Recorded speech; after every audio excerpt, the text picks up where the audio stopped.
Students, my haven जो कि रविंद्रनाथ टैगोर की लिखी हुई एक बहुत ही सुंदर पोइम है।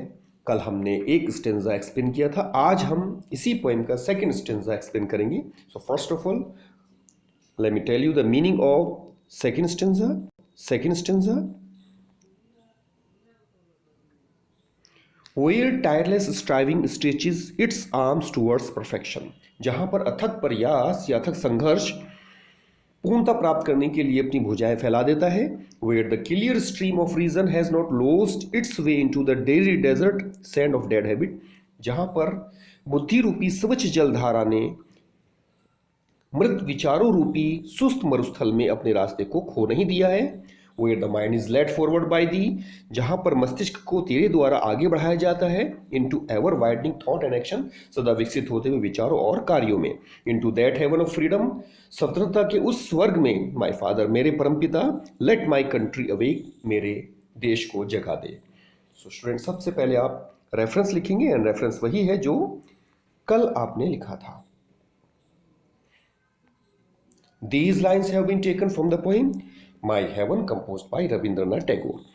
तो ये पंक्तियां माई हेवन नाम की पोएम से ली गई हैं जो कि रविंद्रनाथ टैगोर के द्वारा लिखी हुई है। उसके बाद कॉन्टेक्स्ट देखिए। This poem is an extract from the famous work of Tagore named Gitanjali. ये कविता टैगोर की एक प्रसिद्ध कृति का एक अंश है जिसका नाम है गीतांजलि। इन दिस पोएम, इस कविता में the poet expresses his loftiest concept of freedom. कवि स्वतंत्रता के अपने उच्च धारणा को प्रस्तुत करते हैं। He wants freedom in every walk of life, social और स्पिरिचुअल। वे चाहते हैं जीवन के हर क्षेत्र में स्वतंत्रता मिले, चाहे वो सामाजिक हो या आध्यात्मिक हो। The poet wants his country to become a better place to live in. कवि चाहते हैं कि उनका देश एक ऐसा स्थान बन जाए जो रहने के लिए बेहतर हो या उत्तम हो। Okay, now let's go to explain these lines. In this concluding stanza, इस अंतिम स्टेंजा में the poet presents the vision of the country. कवि देश का जो एक सपना है उसको प्रस्तुत करता है, यानी इस देश के बारे में जिन्होंने सपना देखा है उसको प्रस्तुत किया है। He wishes for a nation, वे एक ऐसे राष्ट्र की इच्छा करते हैं where everyone is free to work hard for the good of the nation, जहां पर प्रत्येक व्यक्ति कठिन परिश्रम करने के लिए स्वतंत्र है अपने राष्ट्र की भलाई के लिए।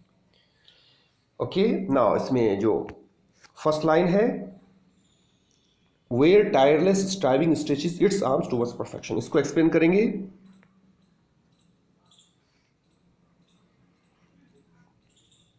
Here the poet personifies striving, यहाँ पर कवि ने संघर्ष को पर्सोनिफाइड किया है, अर्थात मानवीकरण किया है।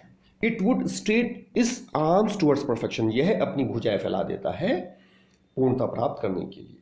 In other words, दूसरे शब्दों में, the countrymen will make tireless efforts to become perfect, जो देशवासी हैं वो पूर्णता प्राप्त करने के लिए या पूर्ण बनने के लिए अथक संघर्ष करते हैं।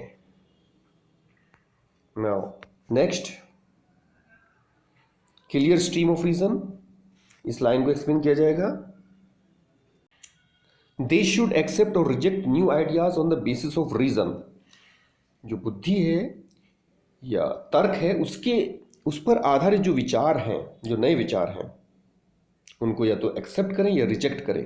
Reason should be their guiding principle of life, तर्क ही उनके जीवन का मार्गदर्शक सिद्धांत होना चाहिए, अर्थात को ही सिद्धांत के रूप में अपना मार्गदर्शक बनाए। The reason is compare to a stream of clean water, इसमें बुद्धि को स्वच्छ रूपी जलधारा के रूप में कंपेयर किया गया है, अर्थात तुलना की गई है। Ignorance, dead habits and superstitions, अज्ञानता, मृत विचार और अंधविश्वास are compare to a dry desert, इनकी तुलना की गई है एक सुस्त मरुस्थल से। The river of reason would not lose itself in the desert of ignorance, बुद्धि रूपी जो जलधारा है वो अपने रास्ते को अज्ञानता रूपी मरुस्थल में खो न दे। फिर इसमें कहा गया है where the mind is led forward by thee, इसको एक्सप्लेन करेंगे। God will always lead the mind forward, ईश्वर ही मस्तिष्क को आगे की तरफ बढ़ाता है। Ever widening thought and action,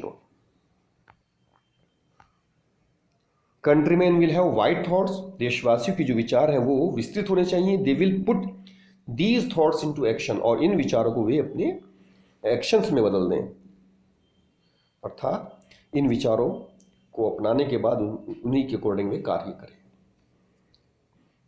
the poet wishes that, कवि चाहता है कि his countryman should be progressive, कि उसके देशवासी वो उन्नतिशील हो। इन देयर आउटलुक, उनका दृष्टिकोण जो है उन्नतिशील हो। They should discard old and outdated beliefs, उनको त्याग देना चाहिए पुराने और घिसे पिटे विचारों को। If the people of this country have these virtues, अगर इस देश के लोगों के पास ये गुण हैं तो his country would become like heaven on this earth, तो ये देश पृथ्वी पर स्वर्ग के समान बन जाएगा। और उसके बाद ये राइटर पॉइंट ने कहा, and to that heaven of freedom my father let my country awake, इसको एक्सप्लेन करेंगे आप। Then he prays to God, फिर वे ईश्वर से प्रार्थना करते हैं, to let his country awake, कि उसके देश को जगा दे। In such an ideal state, ऐसी आदर्श राज्य में। The countryman are lost in the sleep of ignorance, देशवासी अज्ञानता की नींद में सोए हुए हैं। When they get up from the sleep, जब वे उस नींद से जागेंगे तो they will find themselves in that heavenly country, तो वे अपने आप को स्वर्गीय देश में पाएंगे। स्टूडेंट्स में आप कमेंट्स लिखेंगे। In the first line the word striving is personified, जिसमें पहली लाइन है where tireless striving stretches its arms, तो इसमें पर्सोनिफिकेशन का प्रयोग किया गया है। और in the second line the free speech metaphor has been used, second line कौन सी है, where the clear stream of reason has not lost its way, तो यहाँ पर जो बुद्धि रूपी स्वच्छ जलधारा की बात कही गई है, तो उसमें बुद्धि की तुलना स्वच्छ जलधारा से की गई है, तो यहाँ पर मेटाफर का प्रयोग किया गया है। इस प्रकार दो फिगर स्पीच इस स्टेंजा में प्रयोग किए गए हैं। मेटाफर जहाँ पे तुलना की जाती है, और पर्सोनिफिकेशन जिसमें बेजान को जानदार दिखाया जाता है। So that's all about explanation of this poem my heaven. Student, कल हम इस पोइम का सेंट्रल आइडिया करेंगे। Till then you have to write down this explanation in your notebooks and start practicing on this stanza.